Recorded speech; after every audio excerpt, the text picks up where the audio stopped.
Hello and welcome to Business Television India. I'm Piyush Jain, and joining us on the Market Guru today is Sandeep Raina, the Associate Director at Edelweiss Investment Research here. Sandeep, welcome to the show. Now, and I know basically that you track the mid caps very closely. So let's not talk about the markets here, and let's talk about what's happening in the mid caps. And let's then actually explore more again where actually are those quality mid caps at present, what are the valuations here.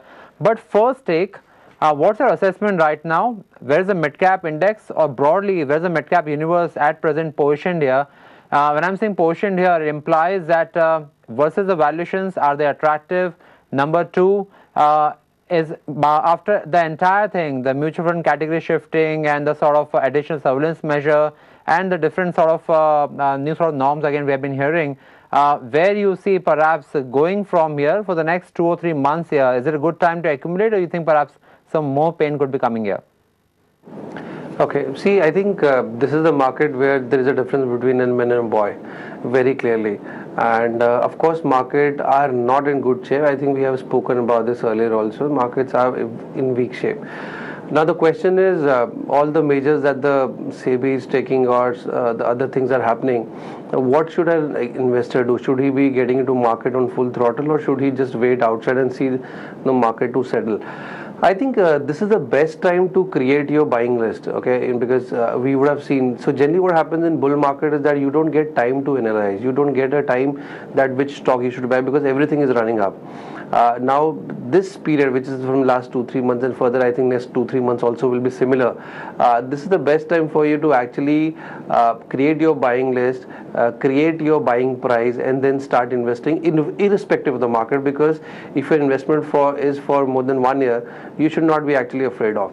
Now, having said that, we saw one company called Avanti, which is part of our coverage, and which saw a big correction of more than 40%. Now I think after the con call, management had guided that the numbers will improve, and that was the time to actually buy. And I think in last 3 days only it is up 40%. Similarly, a company called Dilip Bitcoin, which I have pitched very aggressively here on this channel again, was again down some 30-35%. Price also is interesting for that company to be bought. So I think we just have to create our buying list, create our buying price, and keep on investing. One thing is that we don't have to go full throttle and put 100% in that particular stock, but keep a staggered buying over a period, and I think this is the best time for that. Right. So Sandeep, from that perspective, let's talk about at present on the small cap side also here. Is that something? Is the pain actually going to get over in both the side of universe here, or you think perhaps this time, primarily because of the category shifting, or the way again we have seen some sort of selling coming back into a small cap universe here? Is there some sort of recovery also going to be on the cards, similar to mid cap, like maybe next 2-3 months as you're just talking about? Are we actually going to expect a similar sort of move here, or there could be some underperformance which you are expecting in election year, or maybe after the pain we have seen so far? Again, very simply, the stocks where we see earnings, stocks where we see the valuation comfort is coming, those stocks will do well. However, the stocks where the valuation discomfort is still there, they had just ran on the basis that the earnings will come, and the earnings have not come. Trust me, there will be no change in those stocks. I think they will further come down. So we have to very clearly demarcate the market for the stocks which are doing well and which their earnings are there, and for the ones where the earning is not there. I think the mutual fund shifting more or less is happening. It's done, and it will just another few days it will be over. So I don't think so now we should be focusing too much on that aspect, that shifting of, because SEBI has changed the rules of mid cap, small cap, and everything. Right. So now, having said that, since you're of the opinion that perhaps it's a good time to invest, a good time to actually build your portfolio here, let's discuss again what are your top picks at present for FY19. Also from the perspective, again, a lot of correction has happened. So which are the stocks which are really actually offering a great risk-reward ratio here? Yeah, so as I said, Dilip Buildcon looks interesting at 840, 850 levels because if you see the market cap is around 11,500 crores. The company will do around 800 crores this year. That is FY19. So you are getting that company at close to 14, 14 and a half, and next year they'll do more than 1100 crores. So that is an interesting one to look at. Just to give you, since I'm talking about Dilip Buildcon, just to give you a perspective on the sector, if you look at the top 12 companies into infra, they are in the best of the space right now because their order book is close to 3x of most of the companies, and the increase in order book is more than 40% on an average. I'm telling for all those 12 companies. So very, very interesting time for these kind of companies, that is infra company, and we have to pick and choose the top 2 3 guys. I think Dilip is one of them. Then I think we should be investing in this company at this juncture. Second company, again, Deepak Nitrite looks very, very interesting. The new plant will be commissioning very, very soon. We are expecting 3x jump in the PAT in next 2.5 years. Although most of things the market knows everything, but I'm still saying that when the commissioning happens, then it start moving up. Right. In that case, what would be your targets for Dilip Buildcon and Deepak Nitrite? I think Dilip should easily come to his number, that is 1100, 1200 number very easily in next, next 6 months. About Deepak Nitrite, and while you're talking about the target price also, on Deepak Nitrite, what are the growth parameters there? How's the volume growth looking like, and are there some more capacity expansions again which are coming? And thirdly, how's the pricing trend? So what I'm trying to understand is how's the earning growth trajectory, plus where it is standing right now compared to the peers, and what would be the target here? So for Deepak, it's a very, very simple story that he is putting a plant which is import this thing. Now, thing is what he is making a product, acetone phenol. There is nobody else making it. So it is a simple submission. So it will be converted to that, and he'll be selling it to the market. And there is a full. So he'll be doing around 1400 crores of revenue from that particular plant. His ROC profile will change. Currently, he's doing 6%. That will move to 24, 25%. So I think we can make good 30, 35% from this stock in next 2 years. That is the CAGR I'm talking about. Right. So basically, capacity expansion story and 30 to 35% CAGR, again, what Sandeep is talking about here. Both on Deepak Nitrite and Dilip Buildcon, again, you are talking about some good returns there and good growth opportunity also here. What about the peer stocks here? Is it something unique for these companies, or you think perhaps it's looking good for the sector per se? So for Dilip Buildcon, again, the sector per se, top 3 companies are seeing huge order inflows. You were just talking about order books, again, are looking very strong. For Deepak Nitrite, what would be about the peer companies here? Again, with a similar sort of chemical exposure, or a different chemical exposure? Anything else which you like here? So for Deepak, when I'm talking about, there is no competition in that. So that's what I'm saying. It's 100% import substitution. So there is nobody else who's making that kind of product in India. So there's no competition for me in that term.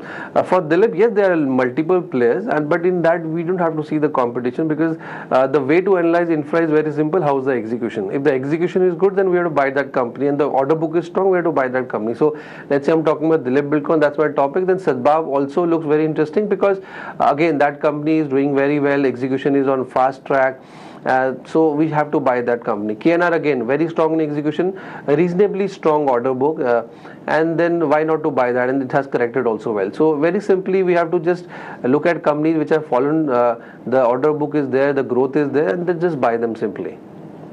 So one question, now that's actually very simple, that the order book is very strong, then again usually buying, because in the future earnings will remain strong. So it's again a good word of advice. But for infra companies, again, if our viewers, again, if they want to assess the stocks on a valuation parameter also, especially for the sector, again, where where Dilip Buildcon again operates here, what would be a right sort of valuation metric you would be looking at, and what would be the number again? For example, if it was PE, then would you be happy with about 13 to 15 times or 10 to 12 times? What would be that one metric again which you're looking for judging the stock valuation also here? Right. So very simply, see, we have to understand in which cycle of the market we are. Let's say if you would have asked me similar question, let's say 6 months back when the market was roaring, I would have said 14, 15p is also cheap. But standing today, I think 10p, or we will get a lot of stocks at 10, 11p. I think we should be looking at stocks at 10, 11p. We should not be buying a stock at 15, 16 or 18p. I'm talking about the infra stocks only right now, right? So we have to buy companies which are moving in the 10 to 12 p range. Just buy them in the infra side. However, for Deepak, that's a different story altogether. Again, it's I think 12, 13 times, not very expensive. But then again, that's a niche segment, niche market. Growth is very high. You'll get a higher price for that. But again, 13p for Deepak Nitrite is an interesting buy for us. And having said that, again, I'm saying the same thing. I'll not be buying everything in full throttle right now. I'll be staggering my buying over a period of maybe 1.5 months, and then just be investing. Right. So, and the reason why I asked you is that because I wanted to place this question after that, and the question here is that if we are in a market which is going to consolidate or which is going to move sideways, election year, so either we are expecting a strong rally, perhaps in the second half towards the elections, or if that's the case, then I think all P's and all the sentiments are going to go through the roof here. If that doesn't happen, if you're of the opinion perhaps you're consolidating, last year was very strong, this year should be a consolidation, then if you're talking about 10 to 12 PE for the company, Dilip Bilkon average estimate for FY 20 is roughly around 65 rupees per share. Cash EPS is slightly higher. If I'm looking from that perspective, roughly 15p again will give me 1000 rupees, 900 rupees. What would be actually the right way of seeing this here? And I'm asking this question primarily to make it much more clearer. So when you're choosing companies with respect to markets, is that something which is going to give you a sort of sentimental confusion also? And also, if the company has really a strong order book, a higher valuation, should that be justifiable very easily here? See, the very simple thing one should look at is PEG, price to earning growth. So if your earning is more than your PE, then I think you should be buying that. But having said that, on Dilip Buildcon specifically, since you're talking about 55 rupees EPS, I think my EPS is I think closer to 63. So I'm building a 1100 crores of PAD in FY20, so which comes to around 11p, something like that. That's why I was saying that for Dilip, 11p is really very, very interesting because the kind of cash flows he's making and the way they're improving their cash flows and ROCs, I think that should be bought at these levels. Right, and that's the difference here. Almost on a cash EPS basis, 91 rupees, what the market is expecting, the street is expecting on FY20 here. From that perspective, at present trading below 10 times here with a good strong order book. So perhaps one stock again which our viewers are going to look with high interest here. But apart from that, in the chemical space, anything else which you're liking right now? Let me name a couple of stocks here. Aarti Industries, Make Money Organics, trading now almost around 80 rupees, sometime back around 130, 140 rupees. And also again, Aarti again over the last 6 months again has seen a good dip here. And then Sudarshan Chemicals, another stock again. So all these stocks again, they have seen relatively good cuts. Capacities remain the same, volume growth remains strong here. Some expansion plans are also in the works here. So these companies or other chemical companies, what's your opinion at present on them? Right. So I'll name one more company other than what you are talking about right now. That is Philip Carbon. I think Philip Carbon is one company that will be very keenly interested in, and I think that stock has corrected also a bit. So it's currently at 230 to 40, which effectively comes to 1220, 1240, something like that. Now that is a company which is interesting because tire stocks are tire companies should do well, and the product is used for tire one. Second, also he's getting into specialty black where the EBITDA is 4x the EBITDA of what you make into your carbon black. So that is one company, and again that company can easily give 20-25% CHR. And trust me when I'm saying we have to create a buying list and the buying price, this company gives us very good time to average at 1050, or that is 210. Like 4 days back it was at 210. So that was the time to get into the stock and just sit tight likewise. Right. So Philips Carbon, another stock which has also seen a sort of decent correction and was seeing some recovery.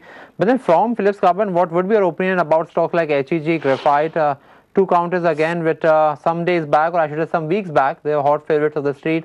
Then again some sharp corrections there. So what's your opinion about them, where they are right now in terms of valuations? Perhaps product price, again, that sort of trend would not have changed so much the way again stock prices have corrected. Trust me, when that trend is hot, that is the time you should be buying them. I think there is a change in trend right now. I don't think so. I'll be buying HEG or a graphite at these prices. Although I'll prefer maybe few metal stocks. Maybe let's say if I have to play the entire space, not particularly graphite and all, I'll be playing JSL, and that is your Jindal Stainless Steel Hisar. So that is one preferred one for me because that has corrected for me and available to a 4 to 5 EV by EBITDA. So that is what I will be buying, but I will not be buying HEG or graphite. See, we have to understand something which was the darling of the market maybe 6 months back will not be the darling of the market now because the scenario has changed. So I'll prefer the stock which I have, which I understand, where I am comfortable with, and then keep on buying. But is it because of any sharp correction the product prices for HEG graphite, or you think that market at present doesn't want to go overboard in the stocks from that perspective only? I think one is of course the kind of earning growth we were expecting in those.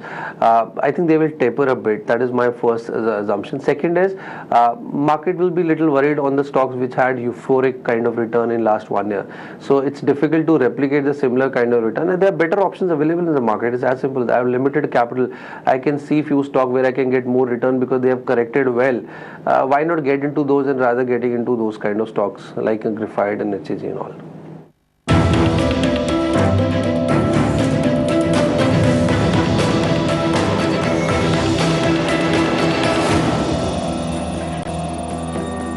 Let's talk about two companies here, JSL Hisar and also JSPL. Both the companies, they make slightly different products again, while you are classifying them in the steel sector, but still they're making different products. From both the perspective, the one valuation argument you're talking about, perhaps JSL Hisar is looking attractive. The current valuations are roughly, again, has also seen a decent correction from the top here, but yes, that's the stock again on the recovery path here. Now, if our viewers again they wanted to choose between two stocks here, where you see a stronger earnings path here, number two, where there is higher margin of safety in terms of improvement in operations, improvement in earnings trajectory also here, and number three, what could be the earnings growth over the next 2 years here? See, since you're talking about JSPL, I just want to highlight one thing. JSPL is a function of two businesses, that is your power and your steel. His steel division will do very, very well, but I'm not too sure about the power business where they have a 3000 megawatt of power business. Now, in that also, I think a lot of them are not on PPA. So, I don't actually want to play that business at all. So, I'll be preferring a JSL based on that. Now, that is Jindal Stainless Steel. On Jindal Stainless Steel, I think the way it has corrected, I think there's a huge comfort on the downside that the stock should not go from here, and the volume pickup will happen and earning growth will happen. EBITDA per ton for that will move up. So that's why I'll prefer a that is Jindal Steel Hisar for myself. So, Sandeep, again, this stock would be trading roughly at 6 times versus the street estimate for FY20 earnings. On a cash EPS basis, the stock would be trading at 4 times. What upside our viewers again could be expecting from the stock here, and what should be the right metric to judge for JSL Hisar here? Because earnings growth seems to be a very sharp, almost more than 30% growth for FY19 as per the estimate. As per the FY20, again, almost 20% growth is estimated. So, what should be the right metric to judge here? So for any steel company or for that but any commodity company, it's very simple how the price is moving. If your price is moving in your direction, of course, the raw material price should not be moving up more than the price movement in your realization. Till the time we should be comfortable buying those stocks, and luckily that the correction in the market has provided us a very deep discount. I think it has already corrected like 50-60 rupees, which is like 30-40% from the top. So it's very simple to track the realization, track the EBITDA per ton, and then keep on buying into the stock. And what about your opinion on JSW Steel? Because if I am looking at the JSW Steel trends also, that's also again available less than 10 valuations, almost at 7-8 times at present on FY20. So FY20, yes, around 11 times. Cash EPS basis again still around 7 to 8 times here. So versus JSW Steel, what would be open here? Pure India exposure, JSW Steel, good sort of steel pricing trends, volume growth, capacity expansion is happening here. What would be your own sort of verdict between the two companies here? One is smaller, one is larger. What would be the play here? So what you said is absolutely right, that JSW looks interesting because I think he's one of the most efficient guys in India, and the way they are growing and the way they have increased their volume and adding capacity looks very interesting. So, but again, my preference will be always to a mid cap, that is this. But I will not ignore this stock also. I think for investor this is a good one to enter and stay invested. From steel, anything else which you like in the consumption space, mid-cap consumption, again, if there is anything to play on here.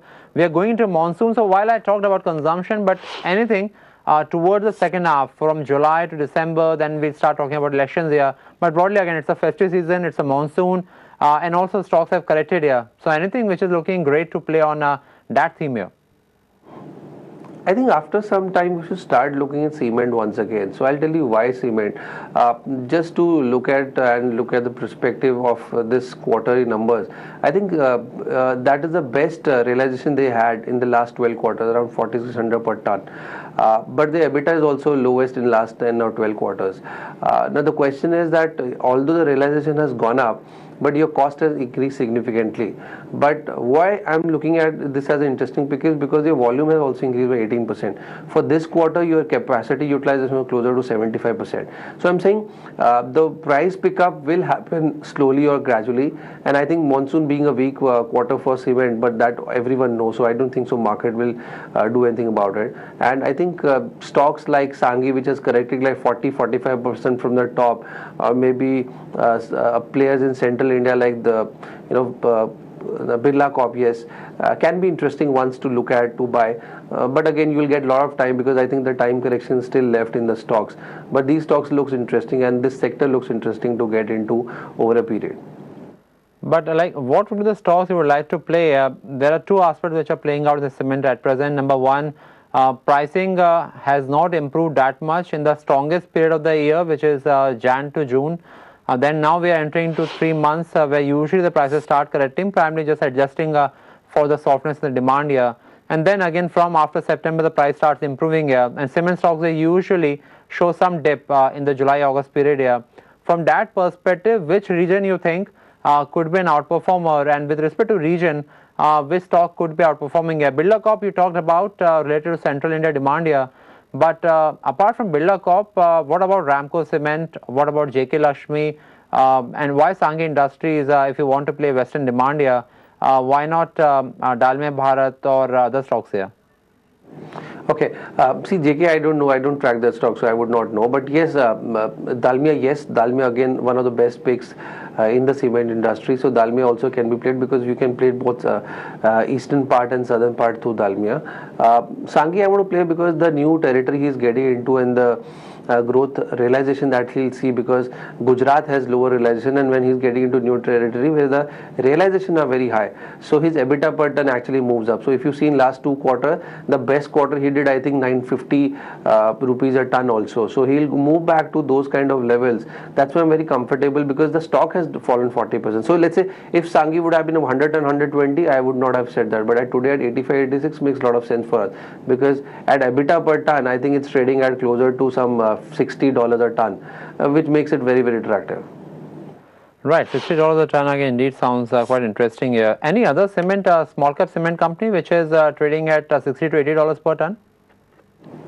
I think not closer to 80-85. I think there is a company called Sagar, which also again is South player, looks very interesting. So I'm saying cement, you don't have to play it right now, you have to keep it under your radar, again get the pricing right, and then keep it buying, because I think you'll get some time. There will be a lot of time correction still in cement, but these stocks should be under your radar to be invested in. Well, those are the picks we discussed today, and thanks a lot, Sandeep, for providing us all the insights into the rationale and what stocks you're liking at present. And with that, it's a wrap on this edition of Market Guru. From the entire team here, thank you so much for watching us.